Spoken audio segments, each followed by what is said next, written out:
നമസ്കാരം. ഞാൻ ശരവൺ മഹേശ്വർ. കൃഷ്ണശിലയായി എന്ന പരമ്പരയിലെ 6ാമത്തെ ഭാഗമാണ്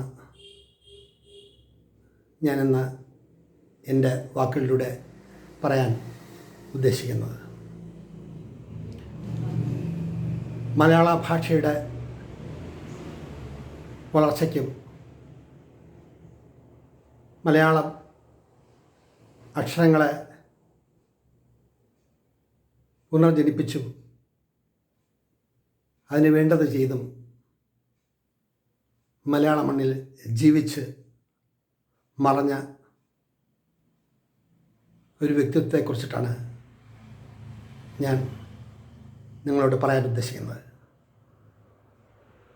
ഒരു 3-4 ദിവസമായി ഇതേക്കുറിച്ചിട്ടുള്ള റഫറൻസുകളും വേണ്ടപ്പെട്ടവരെയും ഒക്കെ വിളിച്ച് അതിൻ്റെ വിശദാംശങ്ങൾ മനസ്സിലാക്കി അതിനെ കുറിപ്പുണ്ടാക്കി ലൈബ്രറിയിൽ പോയി അതുമായി ബന്ധപ്പെട്ടിട്ടുള്ള പുസ്തകങ്ങൾ എടുത്ത് അത് വായിച്ച് അതിനൊരു ബ്രീഫുണ്ടാക്കി അങ്ങനെ വളരെയധികം ശ്രദ്ധാപൂർവമാണ് ഓരോ എപ്പിസോഡുകളും നിങ്ങളുടെ മുന്നിൽ അവതരിപ്പിക്കുന്നത്. ഇന്ന് ഞാൻ പറയാൻ ഉദ്ദേശിക്കുന്നത് പത്മശ്രീ ഡോക്ടർ ശൂരനാട്ട് കുഞ്ഞൻപിള്ളയെക്കുറിച്ചാണ്. മലയാളത്തിൻ്റെ മഹാഗുരു, കവിയും നോവലിസ്റ്റും വിമർശകനും അങ്ങനെ ബഹുമുഖ പ്രതിഭയായിട്ടുള്ളൊരു വ്യക്തിത്വം. മലയാള മഹാനിഘണ്ടുവിൻ്റെ ഉപജ്ഞാതാവ്. 1911 ജൂൺ 24 ജനനം. 1995 മാർച്ച് 8 ഈ ലോകത്തോട് വിട പറഞ്ഞു. പത്മശ്രീ, സാഹിത്യ നിപുണൻ, വള്ളത്തോൾ പുരസ്കാരം, ആദ്യ എഴുത്തച്ഛൻ പുരസ്കാരം, കേരള യൂണിവേഴ്സിറ്റി മീററ്റ് സർവകലാശാലയിൽ നിന്നും 2 ഡിലേറ്റ് നേടി. MA English, MA Malayalam, MA സംസ്കൃതം എന്നീ ഭാഷകളിൽ മാസ്റ്റർ ബിരുദം. 1000ഓളം പ്രൊഫേസുകൾ, അവതാരികകൾ മലയാളത്തിലും ഇംഗ്ലീഷിലും സംസ്കൃതത്തിലുമൊക്കെയായി എഴുതപ്പെട്ടിട്ടുണ്ട്. മലയാള ഭാഷയുടെ വളർച്ചയ്ക്ക് വേണ്ടി ഒരുപാട് കാര്യങ്ങൾ ചെയ്ത ഒരു മഹാനായ മനുഷ്യൻ എന്ന് പറയാം. അദ്ദേഹത്തെക്കുറിച്ചിട്ടുള്ള വിശദമായിട്ടുള്ള രത്നച്ചുരുക്കം ഇതോടൊപ്പം ഞാൻ ചേർത്തിട്ടുണ്ട്. അതിലേക്ക് കടക്കുന്നില്ല. അദ്ദേഹവുമായിട്ടുള്ള ബന്ധങ്ങൾ ആണ് ഞാൻ പറയാൻ ഉദ്ദേശിക്കുന്നത്. ഞങ്ങളുടെ പറഞ്ഞു തുടങ്ങുന്നതിന് മുമ്പ് പറയട്ടെ, എൻ്റെ അമ്മ വഴി അദ്ദേഹത്തിന് ഞാൻ കൊച്ചുമോനാണ്. ഞാൻ അപ്പൂപ്പൻ, അമ്മമ്മ എന്നാണ് വിളിക്കാറുള്ളത്. അതുകൊണ്ടല്ല ഇങ്ങനെ ഒന്ന് ചെയ്യുന്നത്, മറിച്ച് ഞാൻ സൂചിപ്പിച്ചു എന്ന് മാത്രം. മലയാള ഭാഷയ്ക്ക് നൽകിയ സേവനങ്ങൾ വിലമതിക്കാനാവാത്തതാണ്. അദ്ദേഹത്തിൻ്റെ മുന്നിൽ കേരളത്തിലെ വിവിധ യൂണിവേഴ്സിറ്റികളുടെ വൈസ് ചാൻസലർമാർ വന്നിരുന്ന് സംശയങ്ങൾ ചോദിക്കുകയും അതിന് വിശദമായിട്ടുള്ള മറുപടിയും അർത്ഥവ്യാപ്തി ഉൾക്കൊള്ളുന്ന തരത്തിലുള്ള എഴുത്തുകുത്തുകളും നടത്തിയിട്ടുണ്ട്. ഞാൻ അദ്ദേഹത്തെ ഒരുപാട് തവണ പോയി കണ്ടിട്ടുണ്ട്, നെടുങ്കാട്ടെ അദ്ദേഹത്തിൻ്റെ വീട്ടിൽ. അപ്പോൾ അതുമായി ബന്ധപ്പെട്ടിട്ടുള്ള കുറച്ച് കാര്യങ്ങളാണ് ഞാൻ നിങ്ങളോട് പറയാൻ ഉദ്ദേശിക്കുന്നത്. കാലത്തിൻ്റെ ഒഴുക്കിൽ മൺമറഞ്ഞെങ്കിലും ആ അനുഭവങ്ങൾ പങ്കുവയ്ക്കുമ്പോൾ അവാച്യമായിട്ടുള്ളൊരു അനുഭൂതി മനസ്സിൽ രൂപം കൊള്ളുന്നു. 1986 ഞാൻ എഴുതിയ ഞാൻ കള്ളനല്ല എന്നാൽ കള്ളനാണ് എന്ന കവിതാ സമാഹാരത്തിന് ഒരു അവതാരിക എഴുതണമെന്ന് കരുതിയിട്ടാണ് അദ്ദേഹത്തെ ചെന്ന് കാണുന്നത്. അത് കൊടുത്തിട്ട് ഒരു 5-6 ദിവസം കഴിഞ്ഞിട്ട് വരാൻ പറഞ്ഞു. അങ്ങനെ ചെല്ലുമ്പോഴൊക്കെ ഞാൻ കാണുന്നത് അദ്ദേഹം എഴുത്തുകുത്തുകളിലാണ്. പുസ്തകങ്ങളുടെ ഒരു നിറഞ്ഞ എന്താ പറയുക, ഒരു വലിയൊരു മുറി നിറയെ അലസമായ അടുക്കും ചിട്ടയും ഇല്ലാതെ കിടക്കുന്ന ആയിരക്കണക്കിന് പുസ്തകങ്ങൾ. അവതാരിക എഴുതാനും ആമുഖം കുറിക്കാനും വിമർശനം തയ്യാറാക്കാനും അങ്ങനെ നൂറുകണക്കിന് കൈയെഴുത്ത് പ്രതികൾ. ചുമരിൽ രാജ്യം നൽകിയ പത്മശ്രീ അവാർഡിൻ്റെ സർട്ടിഫിക്കറ്റ് ഫ്രെയിം ചെയ്ത് തൂക്കിയിരിക്കുന്നു. ആദ്യത്തെ എഴുത്തച്ഛൻ പുരസ്കാരത്തിൻ്റെ ഫലകം അവിടെ അലമാരയിൽ ഒരു മൂലയിലിരിക്കുന്നു. പുസ്തകങ്ങൾ എങ്ങോട്ടാണ് മാറ്റേണ്ടത്, എങ്ങോട്ടാണ് തിരിക്കേണ്ടത് എന്ന ചിന്തയിൽ നമുക്ക് തന്നെ ഒരു ഭ്രമം ഉണ്ടാകും. അത്രമാത്രം മലയാളത്തിലെയും ഇംഗ്ലീഷിലെയും അങ്ങനെ സംസ്കൃതത്തിലെയും ഒരുപാട് പുസ്തകങ്ങൾ കൊണ്ട് നിറഞ്ഞ ഒരു മുറിയിൽ എപ്പോൾ ഞാൻ ചെന്നാലും കാണുന്നത് ഒരു ബനിയനും മുണ്ടും ധരിച്ച് അദ്ദേഹം അങ്ങനെ ഇരിക്കും.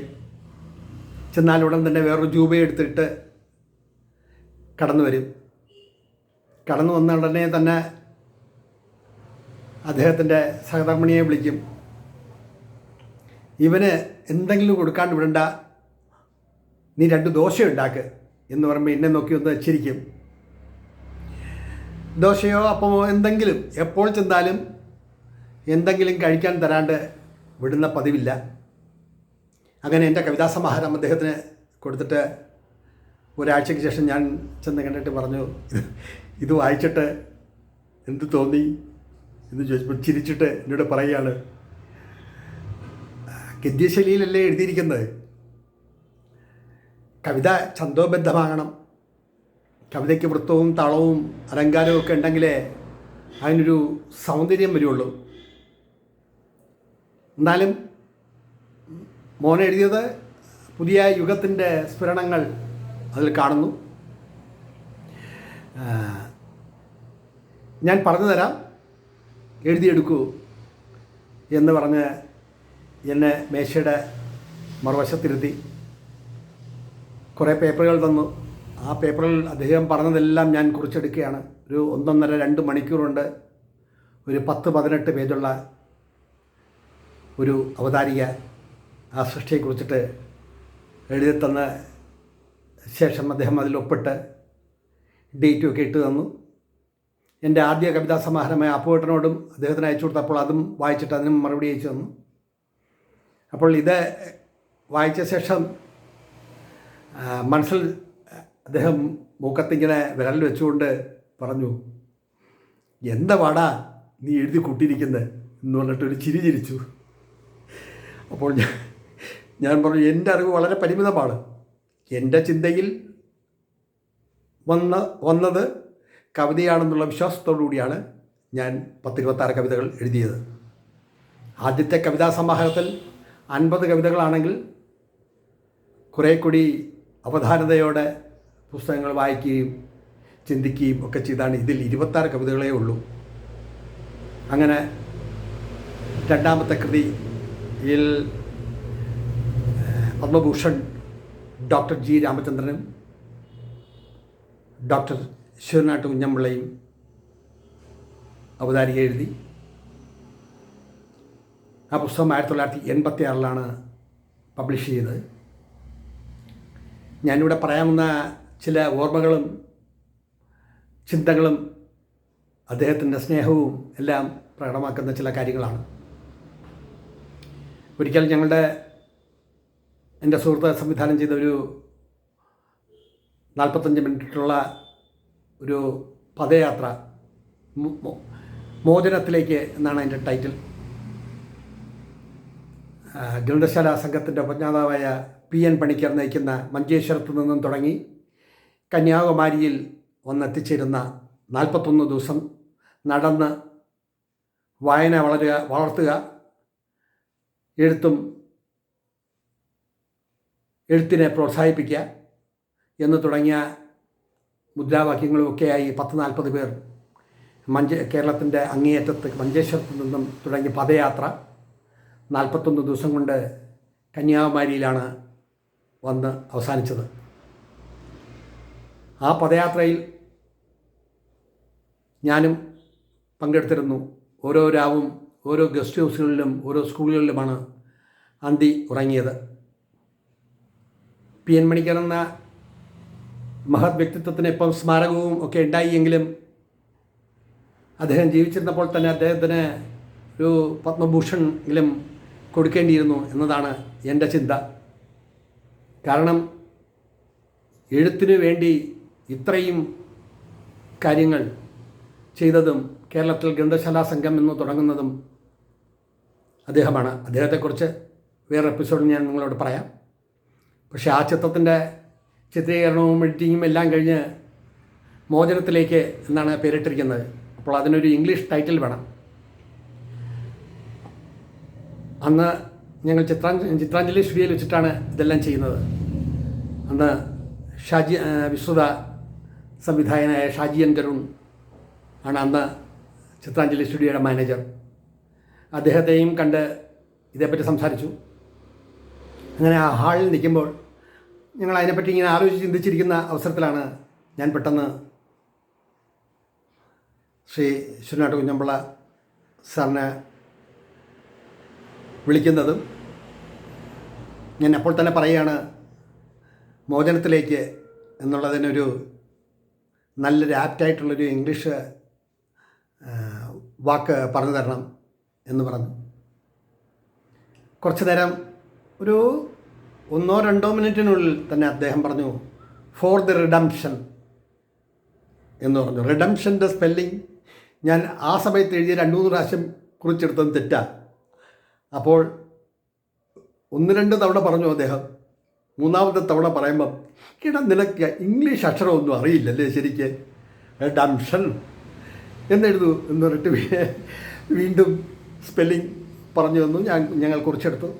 അപ്പോഴാണ് അവിടെ ഉള്ള സ്റ്റാഫുകൾ ചോദിച്ചു, ഇദ്ദേഹം നിങ്ങളുടെ ആരാ എന്ന് ചോദിക്കുമ്പോൾ ഞാൻ പറഞ്ഞു എൻ്റെ പുപ്പനാണ് എന്ന് പറഞ്ഞു.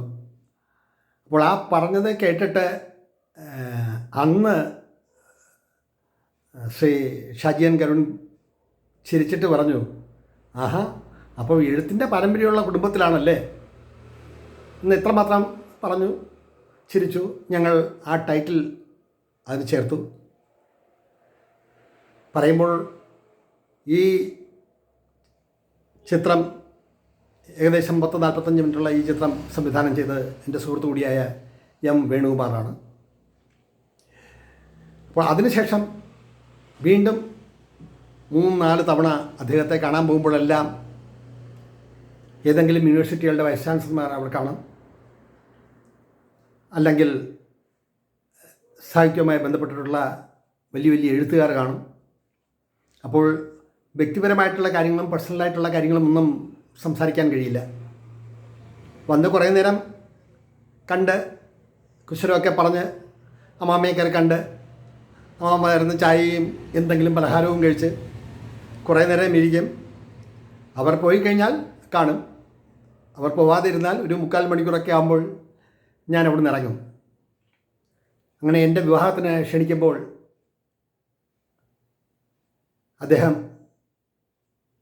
അദ്ദേഹം മാത്രം അന്ന് വന്നു.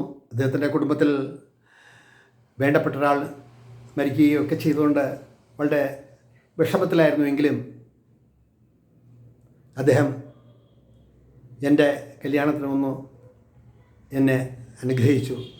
എനിക്കന്ന് പ്രസൻറ്റേഷനായിട്ട് ഗിഫ്റ്റായിട്ട് തന്നത് 2 വലിയ പുസ്തകങ്ങളായിരുന്നു.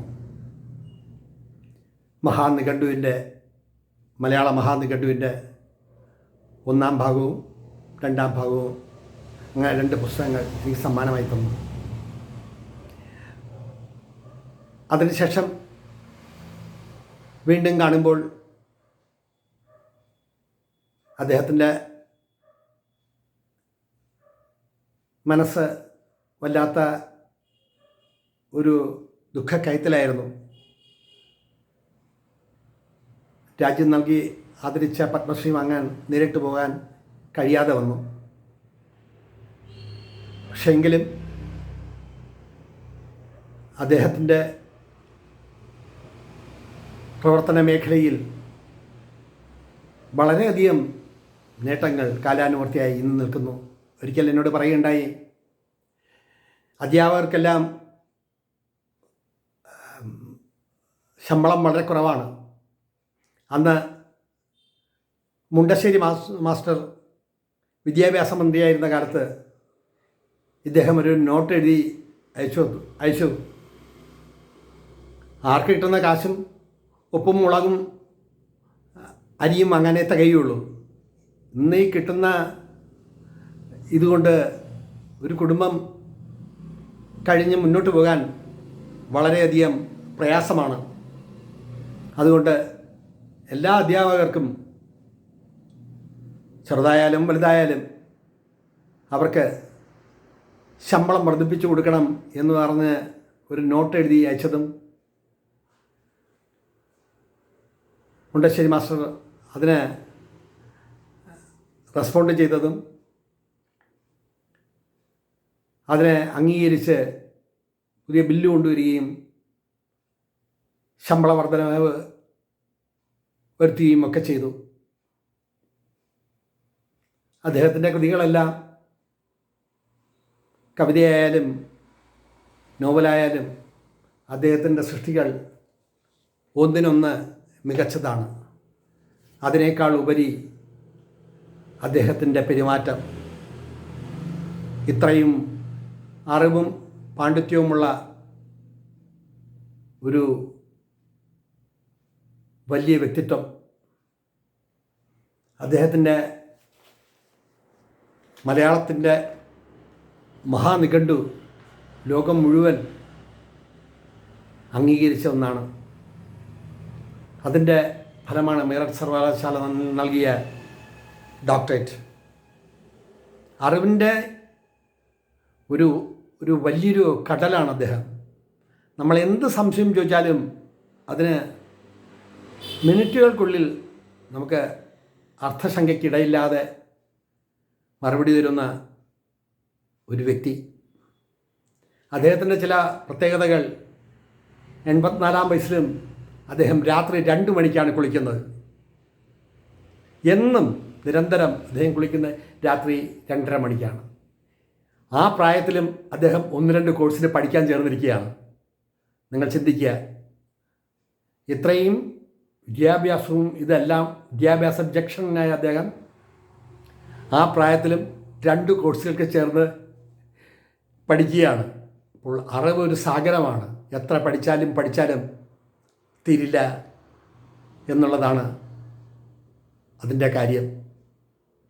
അപ്പോൾ അദ്ദേഹത്തെക്കുറിച്ച് ഇങ്ങനെ പറഞ്ഞു വന്നപ്പോൾ അദ്ദേഹത്തിൻ്റെ മക്കളായ ശ്യാമള ചേച്ചിയും ന്യൂറോളജിസ്റ്റായ ഡോക്ടർ രാജശേഖരനും അവരെയൊന്നും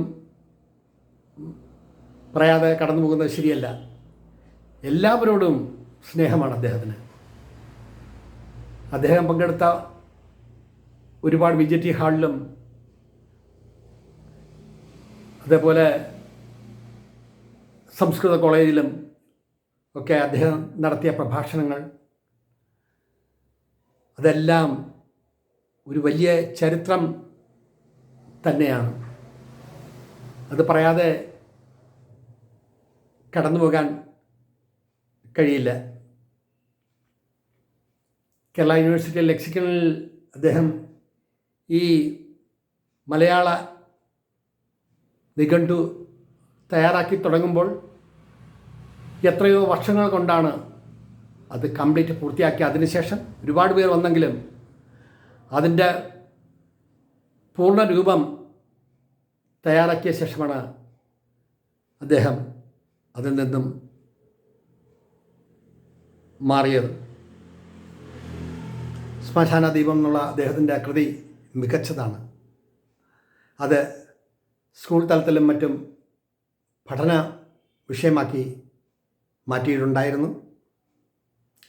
ജ്ഞാനപീഠ കമ്മിറ്റിയുടെ ആദ്യ അവാർഡ് ജി ശങ്കരക്കുറുപ്പിന് നേടിക്കൊടുക്കാൻ അദ്ദേഹം അതിനുവേണ്ടി അക്ഷീണം പ്രയത്നിച്ചിട്ടുണ്ട്. ആദ്യത്തെ ജ്ഞാനപീഠം ലഭിക്കുന്ന ജി ശങ്കരക്കുറുപ്പിന് വേണ്ടി അദ്ദേഹം നല്ല രീതിയിൽ പ്രവർത്തിച്ചിട്ടുണ്ട്. ജ്ഞാനപീഠ കമ്മിറ്റിയുടെ ജൂറി അധ്യക്ഷനായിരുന്നു അദ്ദേഹം തുടക്കത്തിൽ. കേരള ഗവൺമെൻറ്റിൻ്റെ മലയാള സാഹിത്യത്തിൻ്റെ ആദ്യത്തെ എഴുത്തച്ഛൻ പുരസ്കാരം അദ്ദേഹത്തിന് ലഭിക്കുമ്പോഴും പത്മശ്രീ ലഭിക്കുമ്പോഴും ഇത്രയെല്ലാം ഒക്കെ ഉയർന്നിട്ടും ഒരിക്കൽ പോലും അദ്ദേഹത്തിൻ്റെ മനസ്സിൽ കളങ്കമില്ലാത്ത ഒരു ജീവിതശൈലിയെ പിന്തുടർന്നിരുന്നു എന്നാണ് ഓരോരുത്തരും പറയുന്നത്. അദ്ദേഹത്തിൻ്റെ അടുത്ത ബന്ധുവായ ശൂരനാട് രാജശേഖരൻ സാർ എഴുതിയ ഒരു പുസ്തകം ഞാൻ ഇന്നലെ റെഫർ ചെയ്തിരുന്നു. അദ്ദേഹത്തെ വിളിച്ച് സംസാരിക്കുകയും ചെയ്തിരുന്നു. ആ പുസ്തകത്തിൽ അദ്ദേഹത്തിൻ്റെ ജീവിതത്തെക്കുറിച്ചും അദ്ദേഹത്തിൻ്റെ പുസ്തകങ്ങളെക്കുറിച്ചും അദ്ദേഹത്തിൻ്റെ കുടുംബത്തെക്കുറിച്ചുമെല്ലാം വളരെ വിശദമായി വിശകലനം ചെയ്തിട്ടുണ്ട്. ജ്ഞാന തപസ്വിയായ ഒരു വലിയ വ്യക്തിത്വം. അദ്ദേഹത്തിൻ്റെ മരണസമയത്ത് ഞാൻ ഖത്തറിൽ ജോലി ചെയ്യുകയായിരുന്നു. അന്ന് വരാനും കാണാനും ഒന്നും കഴിയാതെ പോയി. നിയമപരമായിട്ടുള്ള ഒരുപാട് കാര്യങ്ങൾ, പാസ്പോർട്ട് മാത്രമുണ്ടെങ്കിൽ കയറി വരാൻ പറ്റുന്ന ഒരു അവസ്ഥയല്ല അവിടുത്തെ സ്ഥിതി, അവിടുത്തെ നിയമവ്യവസ്ഥിതി. ആരാണ് നമ്മുടെ സ്പോൺസർ, അവരുടെ ഖുറൂജി എന്ന് പറഞ്ഞാൽ അവരുടെ ഒരു പെർമിഷൻ പേപ്പർ ഉണ്ടെങ്കിൽ മാത്രമേ നമുക്ക് ട്രാവൽ ചെയ്യാൻ പറ്റുള്ളൂ. മലയാള സാഹിത്യത്തിലെ ഒട്ടനവധി പേരെ കണ്ടുവെങ്കിലും ഓരോ വ്യക്തികളും കാലത്തിൻ്റെ യവനികയ്ക്കുള്ളിലേക്ക് മറഞ്ഞപ്പോഴും ഞാൻ ഹൃദയം കൊണ്ട് കരഞ്ഞതും വിഷമിച്ചതും ഇദ്ദേഹം കടന്നുപോയപ്പോഴും, ശ്രീ വൈക്കം മുഹമ്മദ് ബഷീർ കടന്നുപോയപ്പോഴും, ശ്രീ തകഴി കടന്നുപോയപ്പോഴും, അതുപോലെ വിരലിലെണ്ണാവുന്ന ആൾക്കാർ കടന്നുപോയപ്പോഴാണ്. മറ്റുള്ളവർ പോയപ്പോൾ വിഷമം ഇല്ലാതില്ല. പക്ഷേ ഇവരൊക്കെയായി വളരെയധികം അടുപ്പം സൂക്ഷിച്ചിരുന്നു. വ്യക്തിബന്ധങ്ങൾ എന്ന് പറയുന്നത് നമുക്ക് പറഞ്ഞറിയിക്കാൻ വയ്യാത്ത ഒന്നാണ്. ജീവിതത്തിൽ എന്തെങ്കിലും ഉയർച്ച ഉണ്ടാകുമ്പോൾ പഴയതെല്ലാം മറന്ന് ചപ്രമഞ്ച കട്ടിലിൽ ഞാൻ കിടക്കുകയാണ്, എന്നെ കവിഞ്ഞ് മറ്റാരുമില്ല എന്ന് ചിന്തിക്കുന്ന നൂറുകണക്കിന് ആൾക്കാർ. അവരുടെ ഇടയിൽ ഇവരുടെ വ്യക്തിത്വം, ഇവരുടെ പെരുമാറ്റം, ഇവർ സമൂഹത്തിന് നൽകിയ സംഭാവനകൾ, അത് സ്തുത്യർഹമായ ഒന്നാണ്. എൻ്റെ അനുഭവത്തിലും എൻ്റെ ചര്യയിലും എൻ്റെ തോന്നലുകളിലും കണ്ട അനുഭവങ്ങളാണ് ഞാനിവിടെ നിങ്ങളോട് പറഞ്ഞത്. എപ്പോൾ നമ്മൾ വിളിച്ചാലും, എന്ത് സംശയം നമ്മൾ ചോദിച്ചാലും അദ്ദേഹം പറയും. എൻ്റെ തറവാട്ടിൽ തമ്പാനൂരിൽ ഞാൻ ജനിച്ച് വളർന്ന മണ്ണിൽ 1-2 തവണ അദ്ദേഹം വന്നിട്ടുണ്ട്.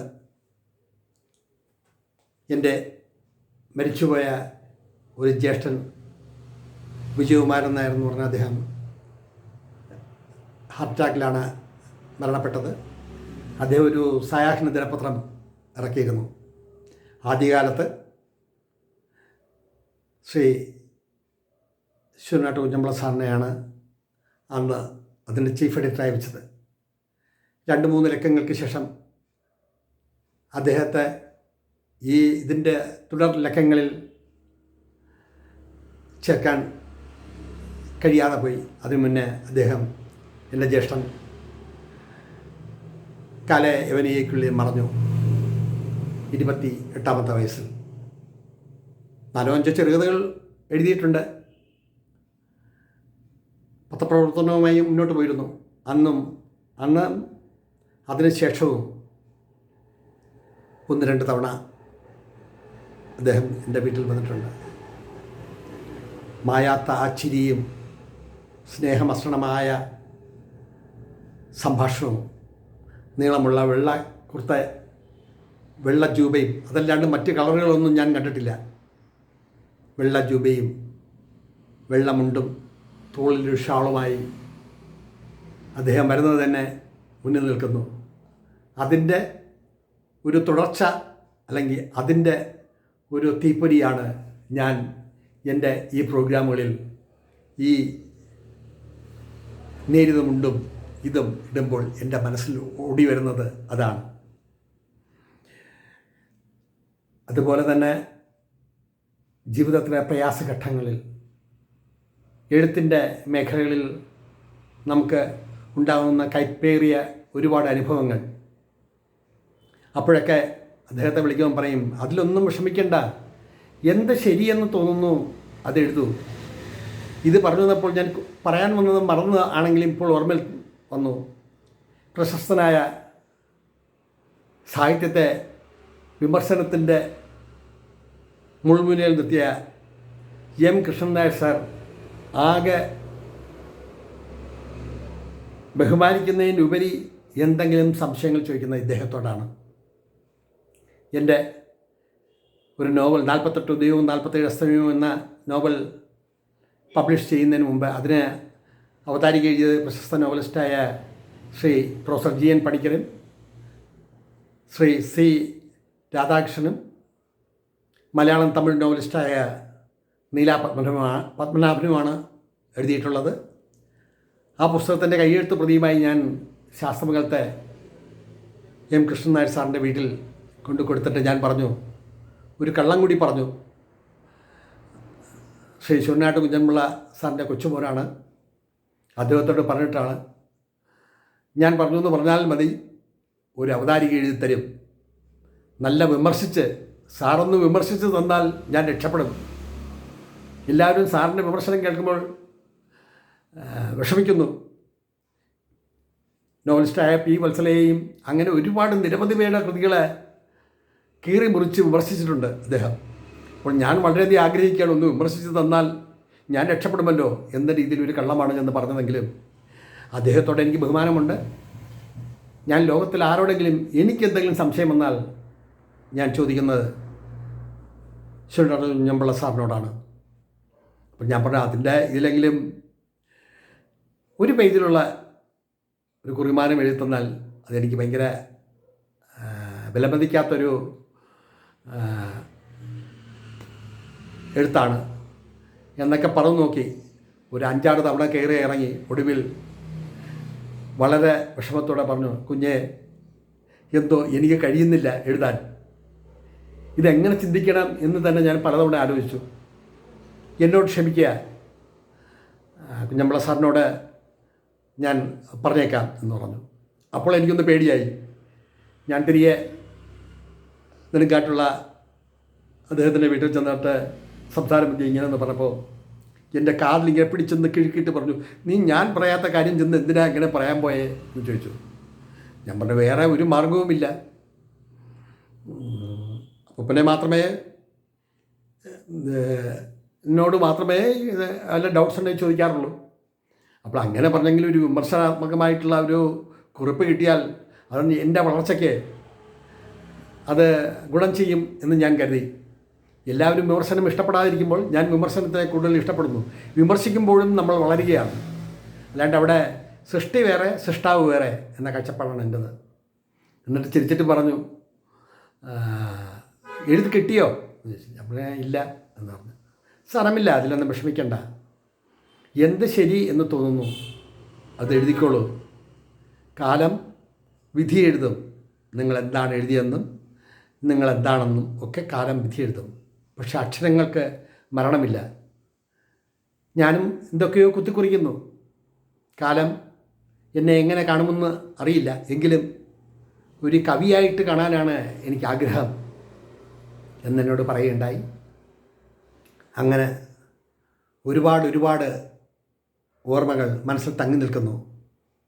എപ്പോഴും എൻ്റെ മനസ്സിൽ തങ്ങി നിൽക്കുന്നത്, രവി വന്നിരിക്കണോ, അവൻ എന്തെങ്കിലും ഉണ്ടാക്കിക്കൊടുക്കുക എന്ന് പറയുമ്പോൾ മാമ ആ വാതിലിനരികിൽ വന്നു നിൽക്കുന്നു, നോക്കിച്ചിരിക്കുന്നു.